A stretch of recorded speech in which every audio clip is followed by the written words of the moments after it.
이번 시간에는 사회보장 일반에 대해서 살펴보도록 하겠습니다. 자, 우리가 사회보장 그러면은 사회보장 기본법 1963년에 사회보장에 관한 법률이 있었고 그것이 1995년에 사회보장 기본법으로 이렇게 바뀌어서 정리가 된 겁니다. 사회보장이라고 하는 것은 사회보장기본법 제3조 규정에 의해서 일반적으로 정형화시켜서 우리가 보고 있습니다. 사회보장이라고 하는 것은 111페이지입니다. 111페이지 보시면 사회보장이란 사회적 위험으로부터 모든 국민을 보호하고 그리고 국민의 삶을 보장하기 위해 국민의 삶을 향상시키는 소득과 서비스를 보장하는 사회보험, 공공부조, 사회서비스를 말한다 해서 개정된 그 조항에 의해서 종래와는 달리 관련 복지제도 이건 다 사라지고 사회보험, 공공부조, 사회서비스로 이렇게 규정을 하고 있습니다. 바로 지금 여기 사회보장 일반이나 사회보험 일반 또 공공부조 일반에 대해서는 우리가 정책론으로 강의를 하고 있지만 여러분들은 법조론과 동시 병행해서 진행한다고 보시고 좀 집중을 하셔야 될 겁니다.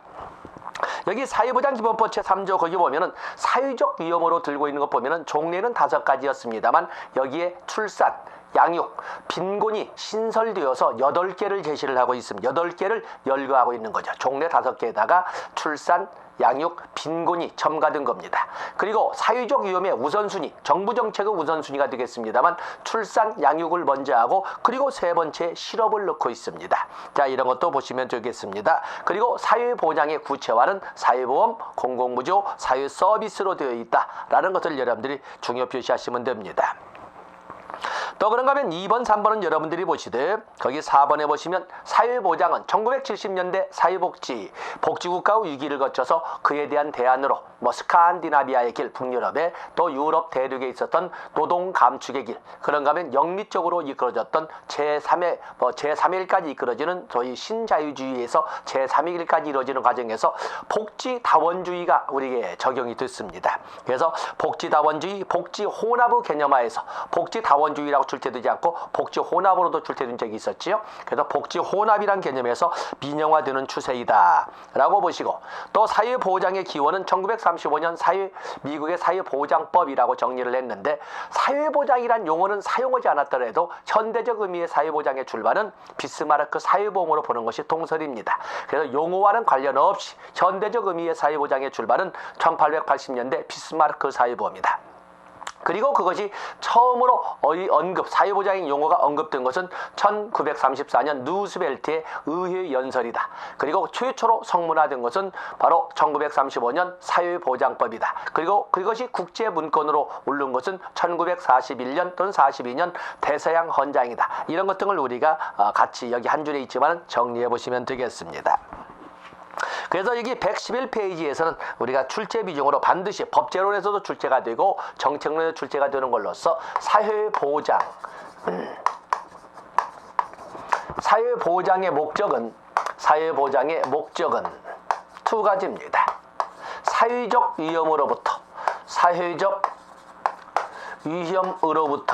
위험으로부터의 보호,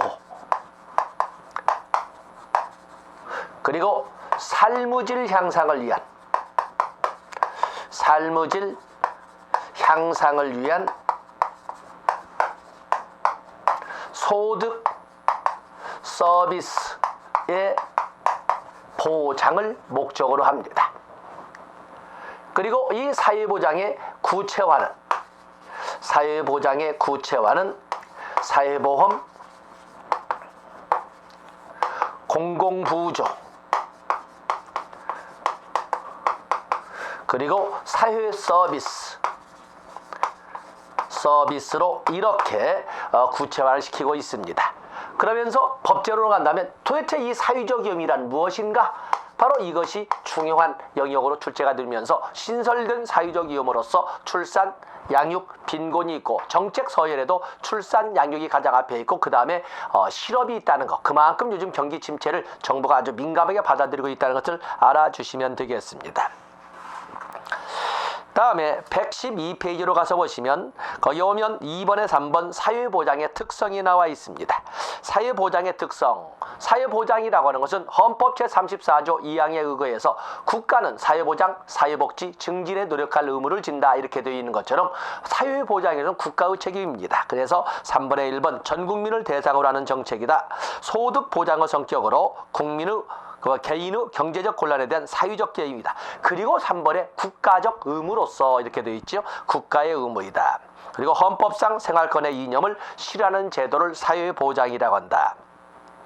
또 그런가 하면 7번에 보시면 사회 통제성을 가지고 있는데 사회 통제성, 예견되는 그 국민의 생활 안정이 깨짐으로써 예견되는 사회 혼란을 바로 사전에 예비하고자 하는 사회 통제성, 사전적 사회 통제성을 가지고 이 개념을 가지고 있고 미안합니다. 그리고 그거에 의해서 그 개념을 가지고 있으면서 언제까지나 통제의 개념을 갈 수는 없지 않습니까? 그래서 5번에 임시 방편성에다 줄을 쳐놓으셔야 됩니다. 그래서 최단기간 내 복귀를 목적으로 하는 임시 방편성, 사회 통제의 성격을 가지고 있으면서 임시 방편성을 가지고 있다. 이렇게 이 문장을 구성해야 될 겁니다. 나머지 보시면 되겠어요. 다음에 113페이지에 보시면 사회보장의 원칙, 그러면 베버리지 보고서에서 나왔던 사회보장 중에 사회보험 운영의 6대 원칙에서 균일각출, 균일급여, 급여의 적절성, 그리고 범위의 포괄성, 또 그러면 적용 대상의 분류, 또 그런가 하면 관리 운영의 통합, 이렇게 6개의 원칙 다 봐주시고, 또 그런가 하면 국제노동기구에서 제시했던 최저 기준, 사회보장의 최저 기준에 관한 조약, 바로 이건 그 국제노동기구는 다양한 것을 정리했지만 특히 사회보장의 최저 기준에 대한 규정은 바로 ILO에서 나왔다. 거기다 중요 표시하시고, 그래서 1952년에 사회보장의 최저 기준으로 3가지를 제시를 했는데 대상의 보편성, 비용 부담의 공평성, 그리고 급여 수준의 적절성, 3가지 한번 적어보겠습니다. 자, 거기에 보시면 자, 여기는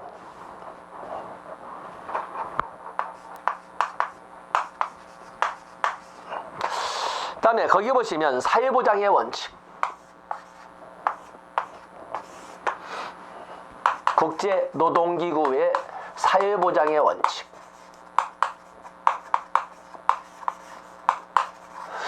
국제노동기구에서는 사회보장의 원칙으로 해야 돼. 사회보장의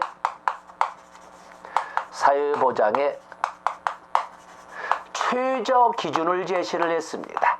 사회보장의 최저 기준을. 그래서 이 크게 3가지로 했는데 바로 대상의 보편성,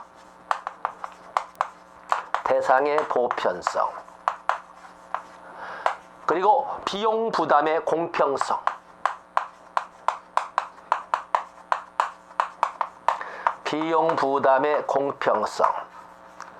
그리고 3번째 급여의 적절성. 자, 이렇게 크게 사회보장의 최저 기준을 대상의 보편성, 비용 부담의 공평성,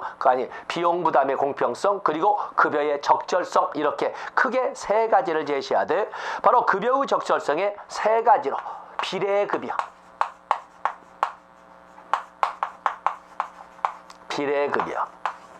또 그런가 하면은 균일급여,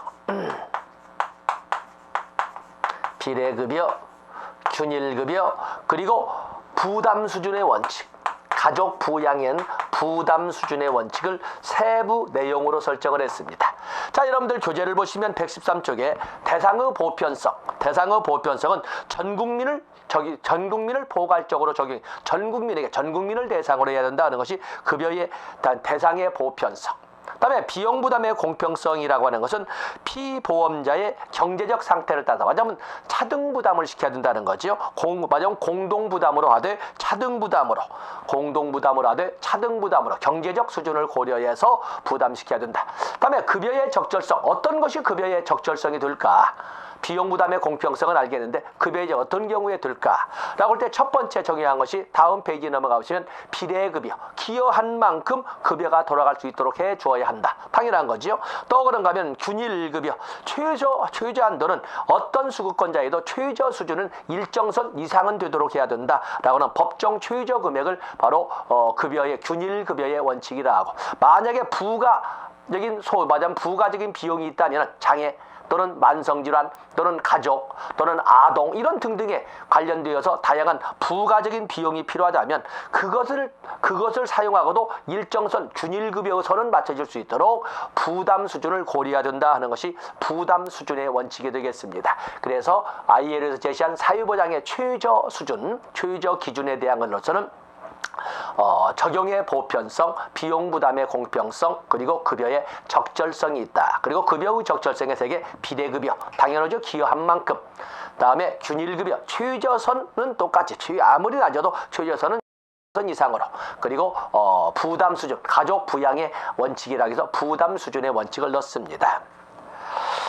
다음에 사회보장의 기능은 다양한 순기능, 역기능과 더불어서 같이 순기능을 좀 더 강하게 하기 위해서 생존권과 최저생활보장의 기능, 생활과 경제의 안정기능, 또 그러면 소득 재분배 기능, 또 사회연대와 통합기능 등을 우리 2페이지를 가지고 정리를 했습니다. 그 중에 여러분들은 소득 재분배 기능에 대해서 소득 재분배 기능에 중요 표시하시고 출제 대비하시면 됩니다. 소득 재분배라고 하는 것은 수직적 재분배도 있고 수평적 재분배도 있고, 그렇죠? 수직적, 수평적. 수직적 대분배라고 하는 것은 고소득층의 좀 기여를 통해서 저소득층의 삶의 질을 좀 높여줄 수 있는 수직적 재분배는 주로 공공부조편에서 일반적으로 적용되는 것이고, 다음에 수평적 재분배라고 하는 것은 건강보험이나 고용보험처럼 현재 건강한 사람들이 내놓았던 보험료를 밀어줌으로써 현재 다치거나 아픈 사람들의 비용으로 쓸 수 있도록 하고, 또 고용보험도 역시 현재 취업 중인 사람들 자기들이 내놨던 실업급여 보험료를 밀어줌으로써 현재 실직 상태에 있는 실직 근로자의 생활안정에 보탬이 되도록 밀어주는 것은 수평적 재분배라고 할 수가 있습니다. 그런가 하면 세대 내 재분배와 세대 간 재분배가 있는데, 세대 내 재분배는 역시 적립 방식으로 연금 같은 걸 운영할 적에 같은 또래끼리 같은 세대가 모아놨다가 서로 사회적 적절성을 고려해서 나눠가는 것은 세대 내 재분배이자 수평적 재분배지요. 그에 비해서 만약에 연금을 부가 방식으로 설명을 한다면, 부가 방식 같은 경우는 젊은 세대의 집단적 노인 부양의 의미를 갖기 때문에 이건 세대 간 재분배라고 설명할 수가 있습니다. 또 그러면 단기적 재분배, 장기적 재분배. 장기적 재분배는 역시 국민연금, 노령연금이나 장애연금 등을, 유족연금 이런 등을 볼 수 있습니다. 장기적 재분배. 그에 비해서 기타 일반적인 사회보험은 단기적 재분배지요. 고용보험, 또 그런가 하면 건강보험, 산재보험 이런 것 등이 단기적 재분배. 물론 산재보험에서도 상병, 보상, 연금과 같은 경우는 장기적 재분배의 의미를 이게 넘어갑니다만, 그 기타 7개는 모두 단기적 재분배가 되겠습니다. 이런 것처럼 소득 재분배에 대해서는 판서하지 않았지만 여러분들이 나온다라고 해서 중요 표시하시고 접근하시면 됩니다. 다음에 사회보장의 이념에서 미리 사회보장의 정의를 이렇게 적었는데, 115페이지 하다 보면 다시 사회보장기본법 제3조 설명을 하고, 그리고 여기 나와 있는 사회보험, 사회공공부조, 사회서비스를 다시 116페이지에서 정리를 했습니다. 자, 이건 법제론에서 우리가 다시 한번 보겠습니다만, 어쨌든 사회보험에서는 사회보험의 목적이죠. 사회보험의 목적은 뭐예요? 국민 건강과 소득을 보장하는 제도이다. 장 적까요? 국민 건강과 소득을 보장하는 제도이다라고 이렇게 정의를 하고 있고, 공공부조도 역시 주체와 목적을 봐야 되는데, 국가 및 지단은 책임하여 국가와 지단이 목적조 추진 주체가 되어서 최저생활을 보장하고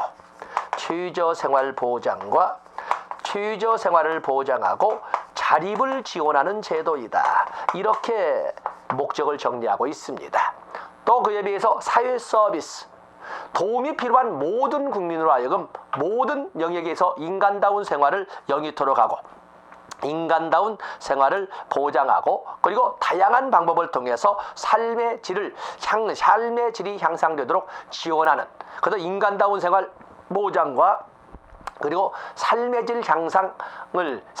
질이 향상되도록 지원하는 이 제도를 사회 서비스라고 합니다. 그래서 사회 서비스는 인간다운 생활, 도움이 필요한 모든 국민의 인간다운 생활 보장과 다양한 방법을 통해서 삶의 질 향상을 지원하는 이런 제도를 사회 서비스라고 이렇게 정의를 하고 있습니다. 그러면서 새로이 신설된 것이 있습니다. 바로 이 새로이 신설된 것을 우리는 맞춤형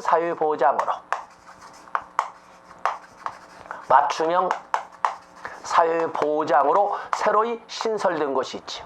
그게 바로 평생 사회 안전망이 되겠습니다.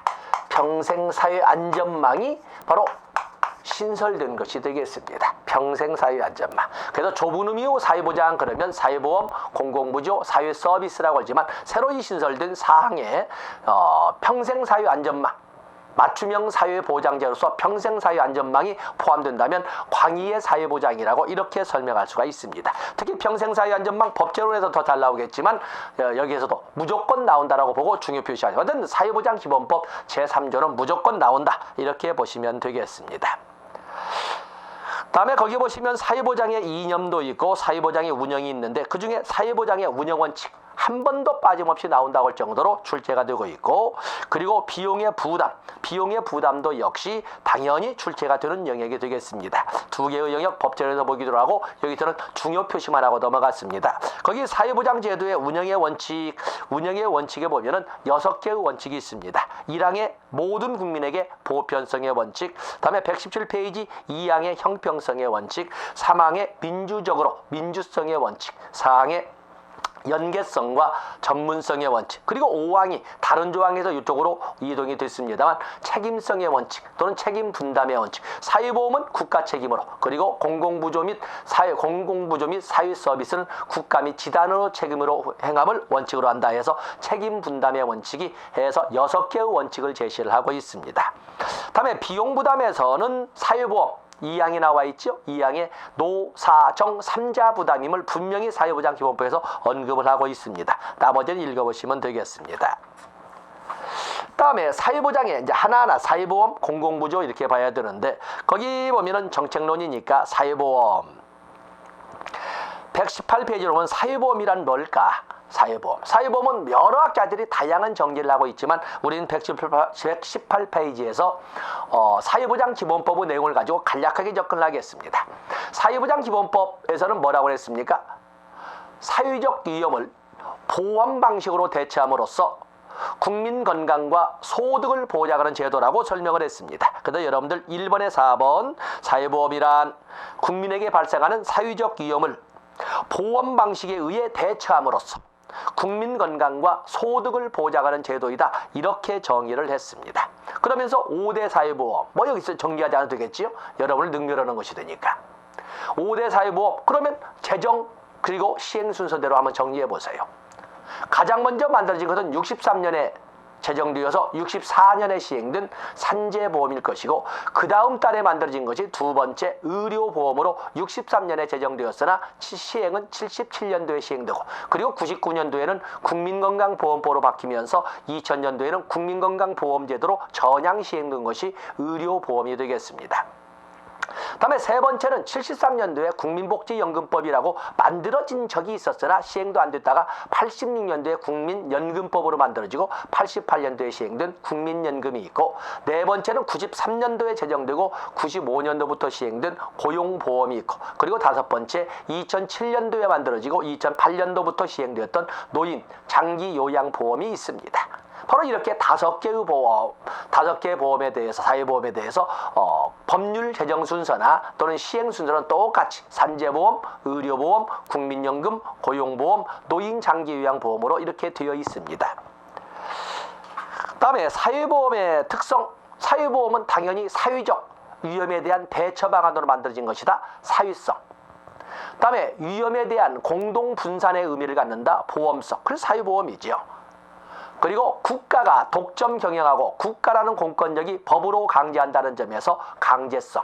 또 사회보험에는 당연히 거기에는 소득의 재분배성이 있다는 점에서 부양성. 이렇게 해서 사회성, 보험성, 강제성, 부양성을 일반적 특징으로 이렇게 정리를 해놨습니다. 다음에 119페이지에 보시면 사회보험의 특성이 쭉 나와 있는데 특성 기능을 다음 페이지가 연결을 했습니다. 특성을 보시면 다 아시는 내용이 있지만 사회보험은 사회적 위험으로부터 국민을 보호하기 위해 강제 가입 방식이다. 그리고 모든 시행이 법으로 규정되어 있다. 그렇죠? 국가가 독점 경영하고 법으로 강제하는 것이 사회보험입니다.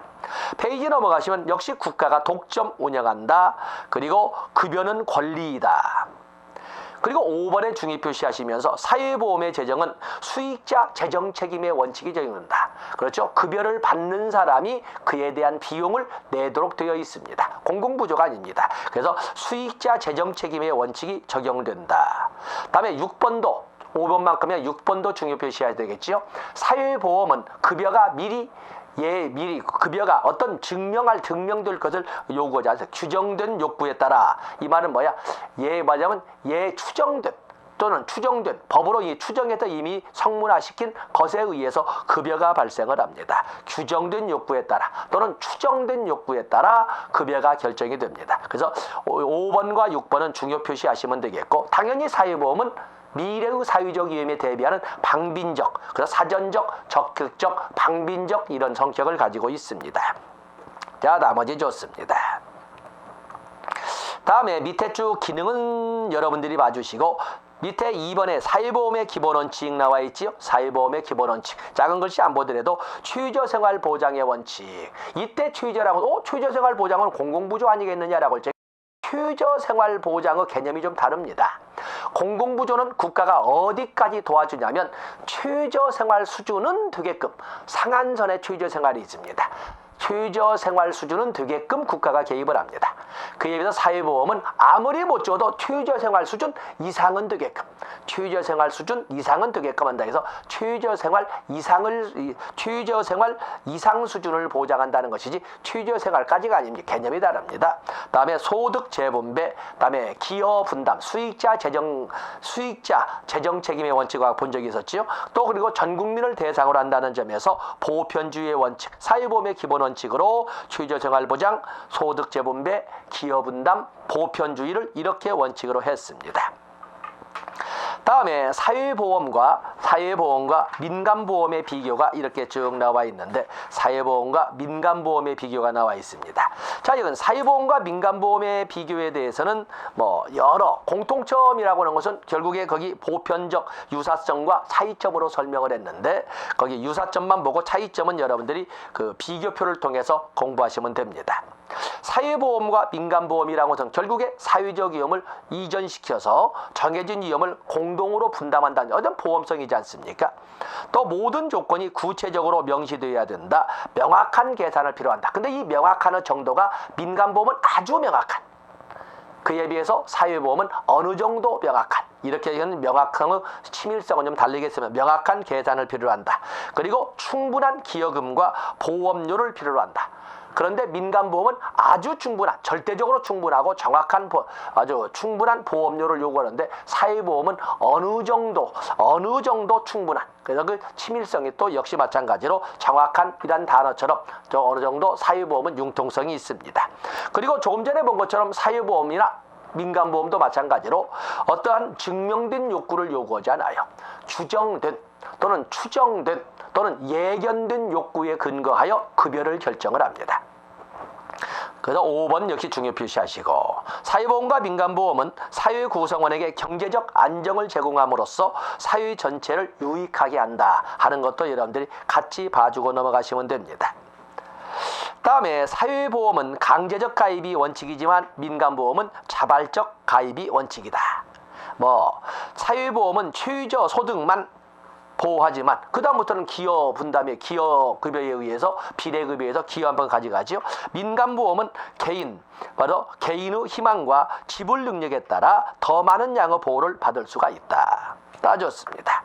또 그러면 사회보험은 사회적 적절성을 보다 강조하는 데 비해서 민간보험은 개인적 공평성에 보다 큰 비중을 둔다.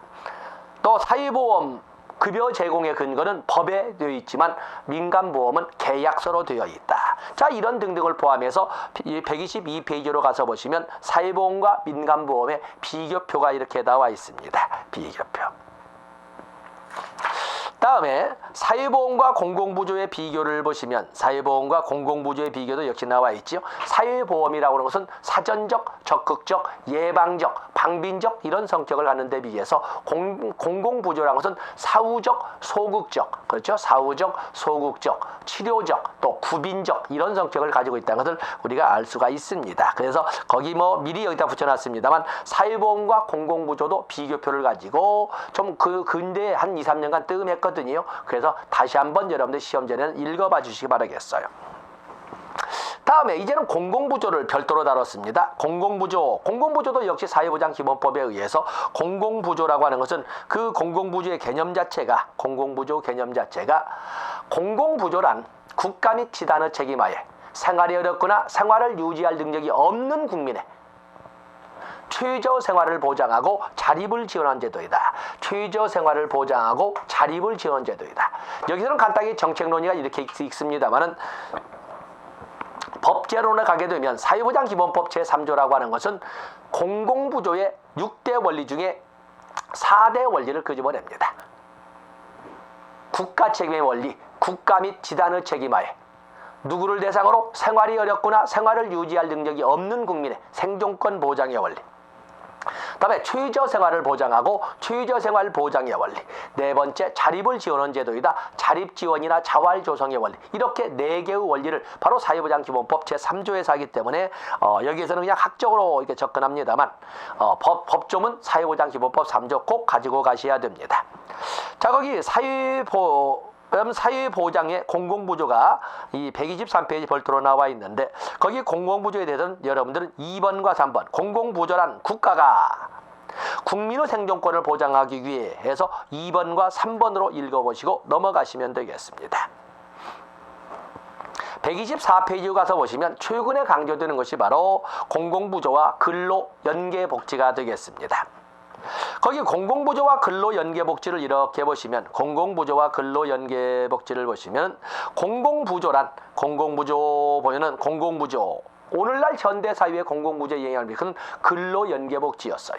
종래는 웰페어로서 배고프다 그러면 극단 빈곤에 무조건 먹을 것들 그래서 살아남게는 해주는 것을 복지라고 했었는데 요즘은 그렇게 하지 않습니다. 굶어 죽는 한이 있더라도 스스로 살아남으려고 하지 않는 자에게는 주지 않습니다. 일과 연계된 과정에서 복지를 행하는 적극적 복지, 생산적 복지, 근로 연계 복지를 강조를 하는데 그 사상적 배경이라고 하는 것은 신자유주의가 되겠습니다. 그래서 신자유주의에 대한 개념 나와 있지요. 그래서 대표적인 정책으로 미국 클린턴의 WTW에서 웰페어 투 워크 정책이라든지 또 영국 블레어의 제3의 길, 노동당 정부의 제3의 길, 또 뭐 김영삼 정부부터 시작되어서 김대중 정부, 노무현 정부 쭉 이어지는 소위 생산적 복지 이런 개념들은 모두 근로 연계 복지에 관련된 것이고 그 이념적 바탕은 신자유주의가 있다고 보시면 됩니다. 다음에 공공부조라고 하는 것은 우리가 성선설의 입장으로 본다면 빈곤 탈출을 위한 빈민의 빈곤 탈출을 위한 국가의 적극적 개입이라고 이렇게 설명을 하지만 그러나 그 바탕에는 또한 부정적 측면으로서 빈곤의 함정이 존재한다는 점을 우리가 또 놓쳐서는 안 됩니다. 그래서 이 빈곤의 함정, 그래서 빈곤의 함정이라는 것은 뭐 일을 하든 하든 간에 뭐 채워주는데 스피넷랜드법의 문제점처럼 빈곤의 함정, 빈곤 탈출을 돕고자 하는 국가나 착한 많은 그 성실한 납세자의 기여는 오히려 근로자나 극빈층의 도덕적 해이를 야기한다. 이 문제를 어떻게 해결할 것이냐?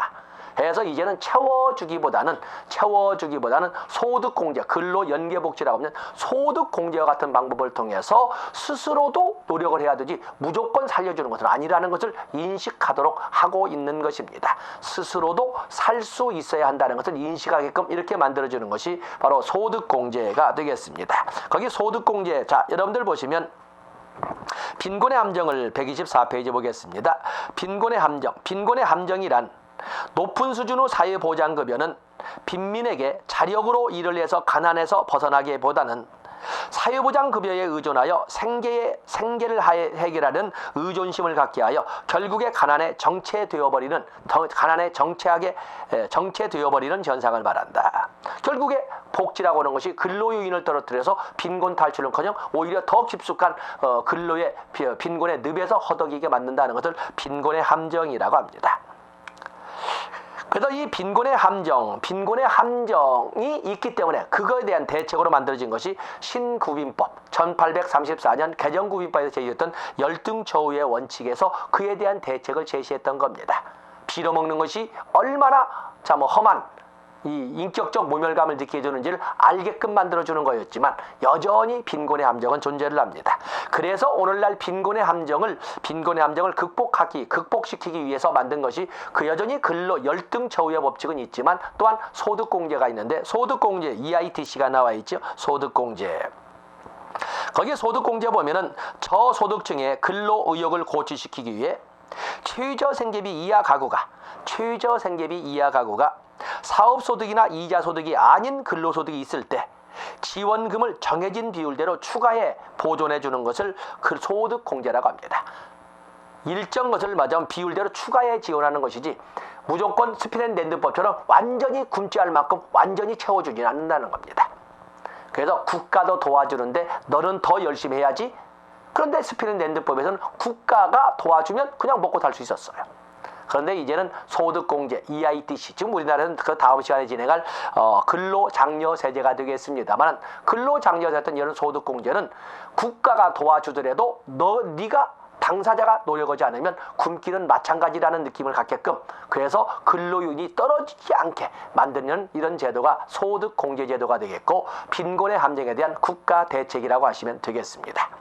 자, 이 시간 여기까지 하고 다음 시간에 바로 소득공제로 연결되는 근로장려세제부터 시작하도록 하겠습니다. 고맙습니다.